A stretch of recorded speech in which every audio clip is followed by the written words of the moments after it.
If you ask a professional sports videographer how much money you should invest in your first camera kit, most of them will answer with a non-answer, basically, because they'll say that there's too many variables and there's no such thing as a magic number that applies to everyone. I know, because I used to be that guy.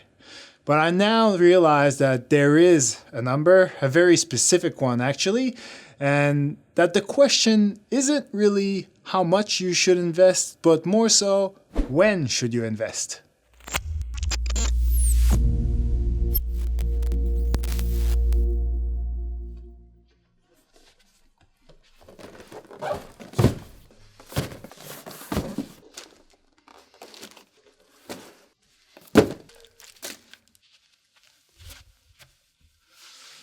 Hey guys, I'm Ich. I'm a sports videographer with over 15 years of experience, and I do believe that there is a minimum amount of money that you should spend on your first sports videography kit. That is only, of course, if you want to take your sports videography seriously, because obviously if you're just doing this for fun as a hobby, there's no price on fun. But if you want to eventually start making money from it, so whether it's a part-time or a full-time job, or maybe starting your own freelance business, then the price that you should put on your first sports videography camera kit, in my opinion, is $1,500. That works for you, Idris.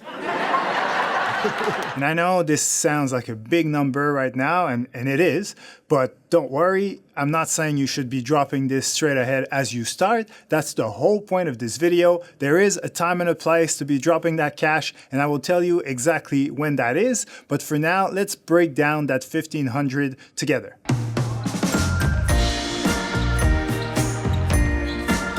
First of all, there's the camera, obviously. So the camera that I recommend for sports videographers who are just starting is the Sony A6400. I just did a video about it last week, so just watch my last video. There's plenty of details, but in a nutshell, basically it does 4K, 120 frames per second, great autofocus. Also, you can record continuously. There's no recording time limit. So perfect for sports. You even have picture profiles that allow you to grade the way you want, so you can do a great cinematic grade if you want. All the tools are there to allow you to do a very professional job with a very reasonably priced camera.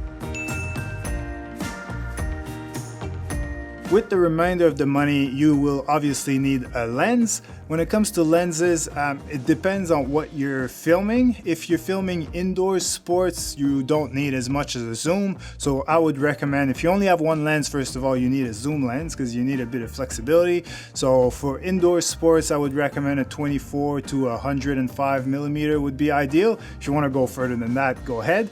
But it's not necessary. It is though if you're filming outdoor sports, because obviously the field is much bigger. So if you want to be able to do those tight shots, you will need a lens that goes at least to 200 millimeter. But at the same time, if you only have one lens, it needs to be able to go quite wide as well for everything else that you'll be shooting. So I would suggest the 18 to 200 mil as your first lens. With the remaining money, first of all, you'll need probably a microphone. But if you're just starting, probably not going to be doing much interviews, you're just going to be filming at games. So what I suggest is to get the cheapest shotgun microphone you can find and just put that on top of your camera, which will allow you to at least get rid of all the noise happening behind you and just focus on the audio coming from straight in front of you. And when players come up to your camera and go, "Let's go!" then at least you'll be able to record that properly and will hype up your videos and it'll be great. And then you can also invest maybe in a cheap monopod, an SD card, of course, things like that. $1,500 should be more than enough to cover you with all these things, especially if you buy the lens secondhand, which I definitely recommend, because unless the lens has been damaged where there's either a scratch or some dirt inside, lenses last forever. So buying a secondhand lens that obviously you want to check before and test it, put it on the camera, make sure everything's good. If it is, then definitely you can save a few $100s by buying on Marketplace or eBay or whatever the case may be.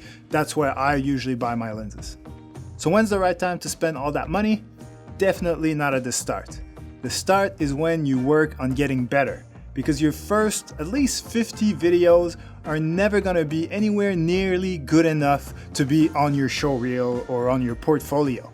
So why would you spend money on those? Just use a phone, use your friend's phone, your friend's camera, whatever you got on hand that's free, just use that.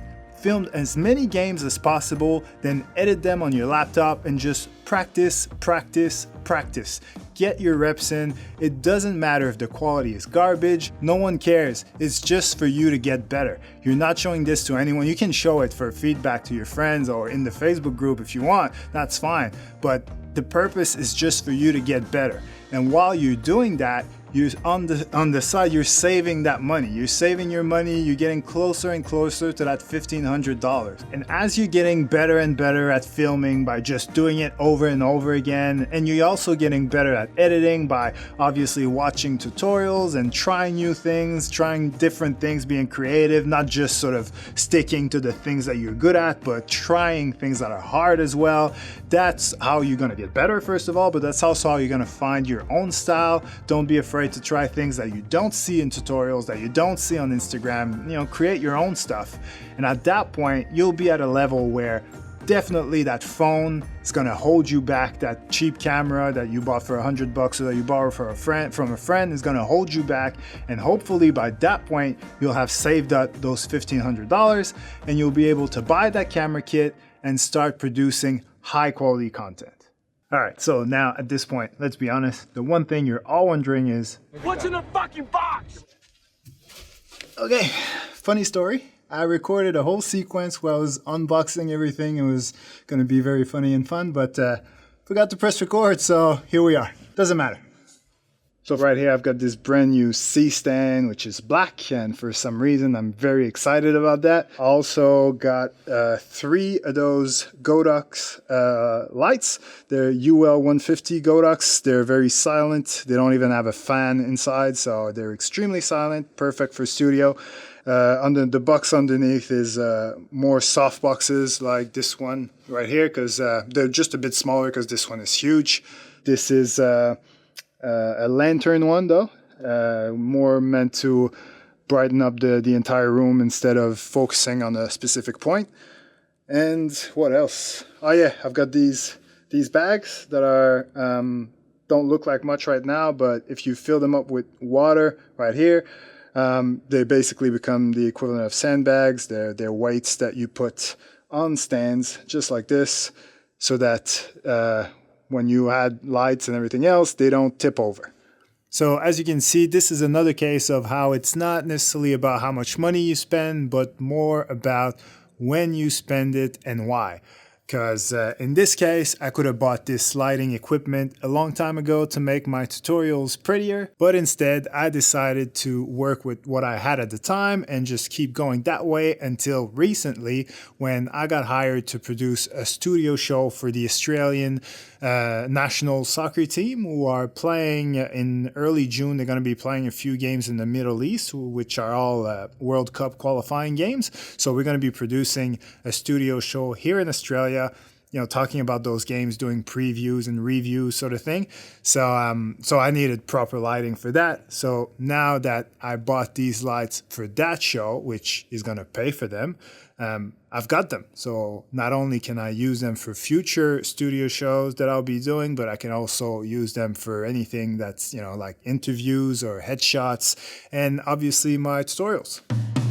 Also, before I go, don't forget to check in the description below. There'll be links to all the products that I recommended in this video. Otherwise, I hope you learned something. I hope you enjoyed yourselves, and thank you so much for watching. My name is E, and as usual, I hope I earned the privilege of your time.